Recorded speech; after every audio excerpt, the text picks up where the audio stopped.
Hi guys, so here on another video today, and today I really want to talk to you about that age-old question that always comes up when we are using this strategy of renting, controlling and monetizing other people's properties. So one of the questions that you always get is, should I register as a company or should I just do the business in my name? Now, this is a controversial answer, but really it's not about controversy. This is about how you really want to look and how serious you're taking your business. So if you do want to do this as a business, of course it's a business, it is your company. And as always, I've got a baby in the background. Again, that's why we call this. If you haven't seen our videos, this platform is called Property Mums Academy. So like I always say, you always at some point maybe hear a child or two in the background, because this is the business, this is real life, we're real mums working in property. So there's no need for me to hide that from you, okay? So that's the little one in the background while I'm trying to give you some knowledge about how you need to structure your company. Okay, let's get back to the point. So should you be using a limited company or should you just use your own name? I would say absolutely, and this is also coming from me as a lawyer. So don't forget, I did study law, I did go to law school, I did practice for a little bit. So I do have some of that experience and some of that background. The answer is absolutely yes. You want to register yourself as a limited company. Now, your next question might be, well, what's the difference? Well, it is a huge difference because under the laws of England and Wales, at least in the UK commercial law, a company is seen as its own entity. So what does that mean? It means that as a company has a life of its own outside of its directors, its shareholders and all that kind of thing. So a company is seen as its own entity, it's almost seen as a person. So what happens when you are renting, controlling and monetizing other people's properties? Well, essentially what you're doing is you are taking these properties and then you're putting those properties under your company, okay? Which means that any agreement that you have with the landlord is going to go under your company name. Now, you might say, well, what is the big deal? If I do put it in my own name, but I'm still professional, I still go out there and I speak to the landlord and they're still, they are convinced by me. They agree to what I'm proposing and they want to give me the property. Absolutely. You know what? Nothing is going to, there's no cutting corners here, okay? You absolutely still need to look professional. You absolutely still need to have your negotiations on point, because don't forget, you are asking this person, this landlord, to give you their most valuable asset. This is the most valuable asset that they will probably ever own in their lifetime. So it's a big deal, right?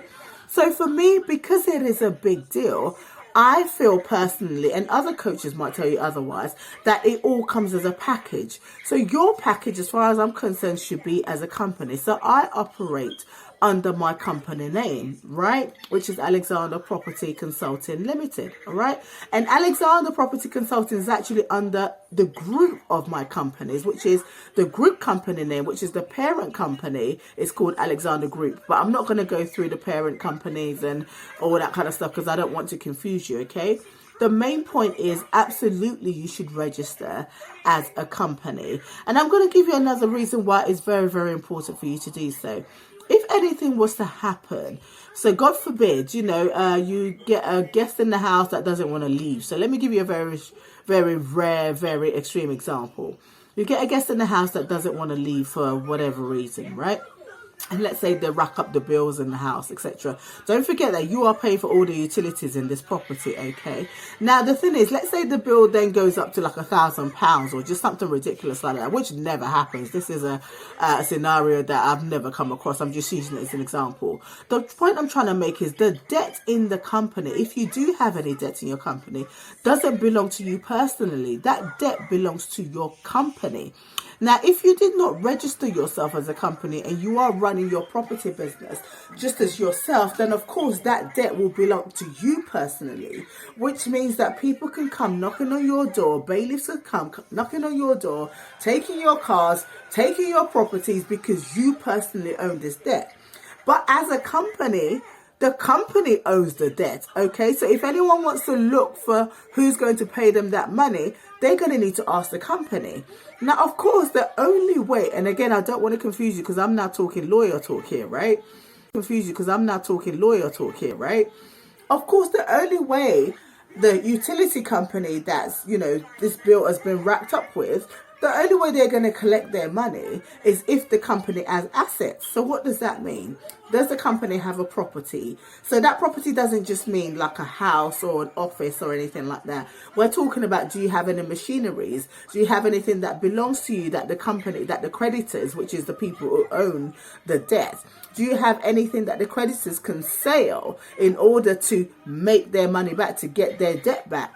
Those are the things that you need to consider. Now, that is probably the most important reason why you need to register as a company, because then the debt belongs to the company and not to yourself. Now, that's not to suggest that you should then go ahead and be racking up debts in your company. Please don't do that, because you still need the company to be in good financial standing in order for you to continue to do other strategies and do other things that's going to bring the company into more profit, right? So you need to be able to basically create other products and probably use any credit line that you have with the company in order to expand your company and create more products and make more money.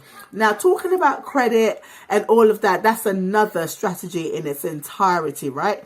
I'm not going to use this video to talk about that, but let me tell you something. The point I'm trying to make is your company should always be in good financial standing, because you need to be able to show the evidence of your company's profitability in order to maybe even go to the bank and ask for more money for them to be able to fund other strategies that you have. So we're not talking about serious business here, right? We're talking about literally using companies to create other companies that's going to be making you money. Because don't forget, this is a foundational strategy that we're talking about. We're taking the properties, we're renting them, we're controlling them, and we are monetizing them. Yeah, absolutely. We're doing that in order to build up our cash flow, right?